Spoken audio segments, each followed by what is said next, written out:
কার্যালয়ের নিয়োগ উপলক্ষে যে ঘুষ কেলেঙ্কারি করেছে কুষ্টিয়ার মানুষ, কুষ্টিয়ার সাধারণ মানুষ এটা মেনে নিতে পারে না।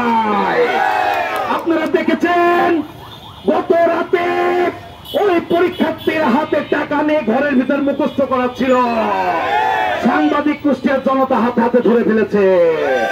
আমরা সিভিল সার্জন, এনডিসি এবং আরএমও দুই গালে জুতা মারার প্রতিবাদ জানিয়ে এনডিসি ডিসির এই কালো সায়াত ডিসি সাহেব এই কালো থাবা দিয়েছেন কুষ্টিয়ায় এসে। আমরা জানি এই ডিসি সাহেব যেই জেলায় আছেন সেই জেলায় আজ কলঙ্কিত অধ্যায় রচনা করেছেন। এই পর্যায়ে পরিচালনার দায়িত্ব আমি দিচ্ছি কুষ্টিয়া গণ অধিকার পরিষদের বিপ্লবী সাংগঠনিক সম্পাদক ফকির আহমেদকে পরিচালনার দায়িত্ব দিলাম ইনশাল্লাহ। উপস্থিত সবাইকে ধন্যবাদ। আমরা মনে করি অন্তর্বর্তীকালীন সরকারের ঘাড়ে ভূত চেপে বসেছে, বাংলাদেশের জনগণ ঝাড়ু দিয়ে এই ভূত নামাবে ইনশাআল্লাহ।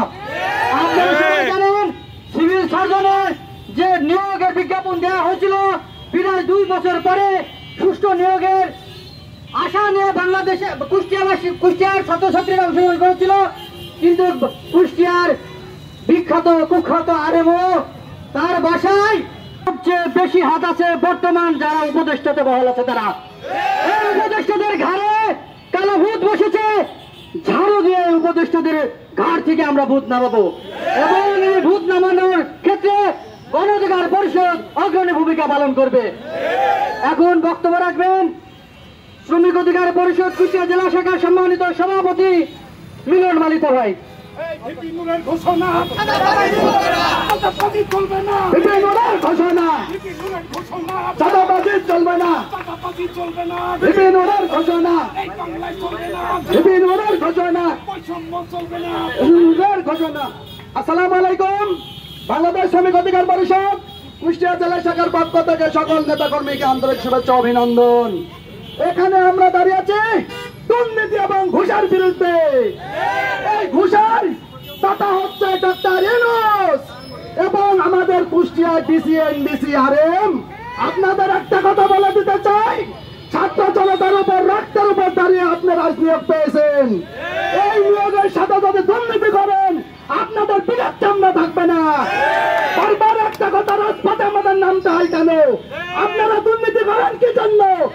কেন্দ্র ধরে আপনারা প্রশ্ন ফাঁস করেছেন। তাহলে ভুলে যান, আপনারা জাগ্রত হন। আপনাদের আপাতত ছাড়া পালিয়েছে। আপনারা ঘুম থেকে ওঠেন আর দেখেন আপা কিন্তু দেশ ছেড়ে পালিয়েছে। আপনাদের এই দুর্নীতি এখন আর চলবে না। আমি আপনাদের কাছে উদাত্ত আহ্বান জানাই, অনীতি বিলম্বে এই কুষ্টিয়ার যে ডিসি সাহেব আছেন উনি যেহেতু এই কুষ্টিয়ার অভিভাবক, সেহেতু উনার দায়িত্বকালীন অবস্থায় এই কুষ্টিয়াতে এত বড় ন্যাক্কারজনক ঘটনা ঘটেছে। আমরা এর সুষ্ঠু তদন্ত সাপেক্ষে এর সাথে সংশ্লিষ্ট যারা জড়িত তাদেরকে দৃষ্টান্তমূলক আইনের আওতায় এনে দৃষ্টান্তমূলক শাস্তির দাবি জানাচ্ছি। দলের লোক আর আমরা কাজ দল করে, আমরা ভিপি নুরের দল করি।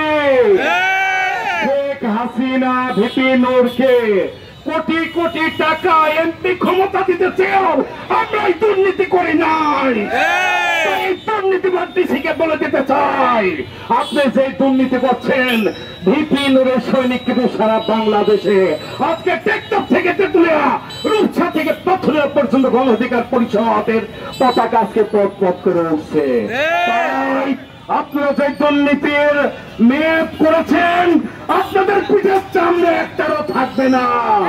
আমি বলতে চাই আপনারা নতুন করে আমার নিয়োগ দিবেন, স্বচ্ছ করে নিয়োগ দিবেন, স্বচ্ছ কায়দায় কুষ্টিয়াবাসী দেখবে স্বচ্ছ কায়দায় পরীক্ষা হচ্ছে, স্বচ্ছভাবে নিয়োগ হচ্ছে। কুষ্টিয়ার মানুষ চাকরি অনেকেই পাই না, আজকে বেকারের সংখ্যা বেড়েই চলেছে, তারা চাকরি করবে। আপনারা ঘুষকে মামা খালু এই এলাকাওয়ালাকে এনে আপনারা পরীক্ষা দেন, তা হবে না। আমরা এই মঞ্চ থেকে দাবি করি আপনারা স্বচ্ছ পরীক্ষার নিয়োগ দিবেন এবং প্রশ্ন করবেন, তারপরে আমরা ক্ষান্ত দেবো। তা না হলে আপনি বুঝবেন আমরা গণ অধিকার পরিষদের নেতা কর্মী। আজকের একটি খুব দুঃখজনক সময় আমরা এখানে একত্রিত হয়েছি। কুষ্টিয়া জেলা গণ অধিকার পরিষদের আয়োজনে এই বিক্ষোভ সমাবেশে দাঁড়িয়ে কথা বলতে লজ্জা হয়। কেন লজ্জা হয়? আপনারা দেখেছেন সেই দানবীয় সরকারের সময় সব থেকে কঠিন মুহূর্তে পুরো বাংলাদেশ যখন নিশ্চুপ ভয়ে আতষ্ট, তখন একজন নেতার জন্ম হয় বিপিনুর হক নূর। তার নেতৃত্বে 18 কোটা আন্দোলনের থেকে শুরু করে 24-এর পর্যন্ত একটানা রাজপথে সংগ্রাম আন্দোলনের মধ্যে বাংলাদেশের মানুষ নতুন বাংলাদেশ গড়ার স্বপ্ন দেখে। আপনারা অবগত আছেন, বিগত দিনে বাংলাদেশের 64 জেলাতেই গণ অধিকার পরিষদ সব থেকে বেশি ভূমিকা রেখেছে। অন্তত 30 থেকে 40টা জেলায় বাংলাদেশ গণ অধিকার পরিষদ স্বাধীনের মুখ্য ভূমিকা রেখেছে। কুষ্টিয়া জেলায় তারই ধারাবাহিকতায় দেখেছেন সাংগঠনিক সম্পাদক তৌকির, শহরের নেতা রঞ্জু ভাই, বিপ্লব, মিলন, যুব নেতা জিলহদ, পাপ্পু সহ সকল নেতৃবৃন্দর নেতৃত্বে কুষ্টিয়াতে আন্দোলন হয়েছে। তার নির্দেশনা দিয়েছে খালেক ভাই। আপনারা ঠিক সেইভাবে দেখেছেন কুমারখালীতে আমাদের ছাত্র নেতা রকি, ফারহান সহ সকল নেতৃবৃন্দর নিয়ন্ত্রণে আন্দোলন হয়েছে। জীবন ঝুঁকি নিয়ে গণ অধিকার পরিষদ সর্বোচ্চ ভূমিকা রেখে যে দানব সরকারকে হেঁটিয়ে বাংলাদেশ গড়ার স্বপ্ন দেখলো, ঠিক সেই মুহূর্তে আমি আমাদের দোষ দেবো। কেন দোষ দেবো? কারণ আমরা কোনো ভাগ ভাটারে তখন যাই নাই। আমরা দেশ স্বাধীন করেছে, স্বাধীনের পরবর্তীতে পাটপাট জন্ম নিয়েছে। ওই পাটপাড়ের দিকে আমরা লক্ষ্য করতে পারি নাই। আমরা যোদ্ধারা, আমাদের দলের লোকরা নিহত হয়েছে, তাদের পরিবারের পাশে দাঁড়িয়েছি, আহত হয়েছে তাদের নিয়ে হাসপাতালে দৌড়াইছি, আমার নেতা জেল থেকে বের হয়েছে তাকে নিয়ে আমরা কথা বলেছি। কিন্তু যেই বাটপাড়রা তখন ভাগ বাটরে হয়েছে, তারা বিভিন্ন সরকারের উচ্চ পদস্থ জায়গায় বসেছে, তারা বাংলাদেশ সরকারের উপদেষ্টা হয়েছে, বাংলাদেশের বিভিন্ন জায়গায় নিয়োগ বাণিজ্য করেছে। আমরা ওইগুলোর ভাগ নিতে চাই নাই। আমরা ভাবেছি পরবর্তী স্বাধীন পরবর্তী বাংলাদেশ হবে সুন্দর বাংলাদেশ। কিন্তু আমরা যখন চুপ হয়েছি তখন চিটার বাটপাড়া এটাকে গ্রাস করেছে। এই গ্রাস করার জন্য আমরা সবচেয়ে বেশি দোষ দেব আমাদেরকে, কারণ আমরা সুষ্ঠুভাবে তদারকি করিনি।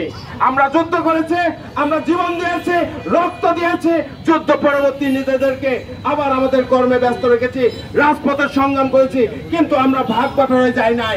আর এই সুযোগ যে বাটপাড়া নিয়েছে, আমি বলতে চাই স্পষ্ট কথা, বাংলাদেশের কোথায় কি হয় জানি না, কুষ্টিয়া জেলা গণ অধিকার পরিষদের নেতৃত্বে খালেক ভাই, রঞ্জু ভাই, তৌকির, রাশেদ ভাইয়ের নেতৃত্বে এই কুষ্টিয়া জেলা কোন প্রকার অন্যায়ের কাছে মাথা নত করবে না। কুষ্টিয়া জেলা কোন দুর্নীতির মাথা নত করবে না। কুষ্টিয়া জেলায় ঘুষ বাণিজ্য করতে দেওয়া হবে না, কোন অন্যায় অপকর্ম করতে দেওয়া হবে না। 2 বছর ধরে ছাত্রছাত্রী, হাজার হাজার ছাত্রছাত্রী স্বপ্ন বুনে তারা পড়ালেখা করে তারা একটি পরীক্ষা দিতে আসে, তাদের স্বপ্ন ভাঙচুর হয়ে যায় যখন তারা শোনে এই কুষ্টিয়ার দুর্নীতিবাজ সিভিল সার্জনের নিয়ন্ত্রণে একটি দুর্নীতিগ্রস্ত পরীক্ষার আয়োজন করেছে। এই দুর্নীতিবাজ সিভিল সার্জনকে হুঁশিয়ারি দিয়ে এই প্রোগ্রামের থেকে আলটিমেটাম দিয়ে গেলাম, আপনার এই যে নিয়োগ বাণিজ্য করেছেন এই নিয়োগ বাণিজ্য হবে না। হবে না মানে হবে না, হবে না মানে হবে না। এই নিয়োগ কোনোভাবেই প্রতিষ্ঠিত হবে না, হবে না মানে হবে না। আর এই সিভিল সার্জনকে, এই আমার ভাইরা, এই সিভিল সার্জনকে আর কুষ্টিয়া দেখতে চান? এই সিভিল সার্জনকে আমরা 7 দিনের মধ্যে কুষ্টিয়া থেকে বিতরিত হতে চাই, বিতরিত করতে চাই। সিভিল সার্জনকে আগামী 7 দিনের মধ্যে যদি স্বাস্থ্য দপ্তর থেকে একে বিতরিত না করে, আজকে শুধু ট্রেলার হলো, আগামীতে দেখবেন প্রোগ্রাম এবং কিভাবে এই সিভিল সার্জনকে বিতরিত করতে হয়। আমরা মত করতে চাই না, আইন হাতে তুলে নিতে চাই না। সুন্দরভাবে 7 দিনে সিভিল সার্জনকে বিতরিত করবেন, এই নিয়োগ বাতিল করবেন। মানুষের স্বপ্ন, যারা পড়াশোনা করেছে, দেশ উন্নয়নের জন্য যারা মেধাবী ছাত্রছাত্রী আছে তাদেরকে নিয়োগের মধ্যে দিয়ে দেশ উন্নয়নের অংশীদারিত্ব হবেন। কুষ্টিয়ার মাটিতে অবৈধ কাজ বন্ধ করবেন। এই বলে আমি আমার সংক্ষিপ্ত বক্তব্য শেষ করছি। ধন্যবাদ আমার সংগ্রামী বন্ধুগণ। তিনি আসার পর থেকে একের পর এক দুর্নীতিবাজরা মাথা ছাড়া দিয়ে দাঁড়িয়েছে। আজকে ভূমি অফিসে ওপেন চাঁদাবাজি, আজকে এই লালন মেলায় আমরা একাধিকবার তার সাথে মিটিং করেছি, উনি বলেছেন গাঁজা চলবে না। আমরা দেখলাম কি গাঁজার উপর খাস কালেকশনের নামে গাঁজা বৈধতা দিলেন উনি। আজকে লালন থেকে কত টাকা উনি কামিয়েছেন এটা আমরা জানি না।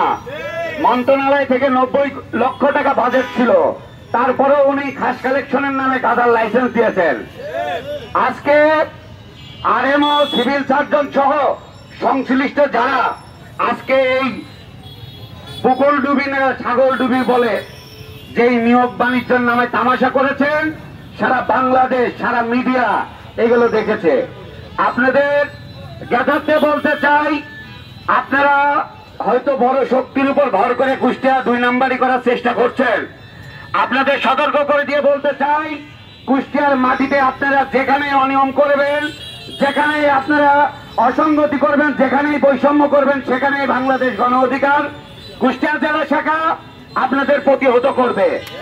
আপনারা